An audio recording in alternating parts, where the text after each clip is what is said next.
Sono in compagnia del sindaco del comune di Borghetto Santo Spirito, Giancarlo Canepa. Buongiorno sindaco. Buongiorno a voi, buongiorno. Vogliamo parlare di questo progetto in collaborazione con il comune di Borghetto?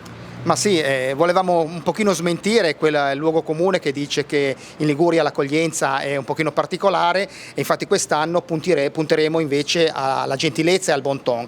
Non solo gentilezza, bon ton e galateo, ma sappiamo anche che il comune di Borghetto è stato un po' denominato il comune dell'amore, no? Con i due cuori famosissimi. Ma sì, abbiamo il primo cuore l'abbiamo posizionato proprio il giorno di San Valentino dell'anno scorso in piazza Pelagos e quest'anno ne abbiamo piazzato un altro temporaneo qua in piazza Libertà. E in allora mi definirono il sindaco romantico e stavolta mi definiranno il sindaco gentile, probabilmente. Un galantuomo. Ti ringrazio Giancarlo e noi ci vediamo con i nostri corsi di galateo.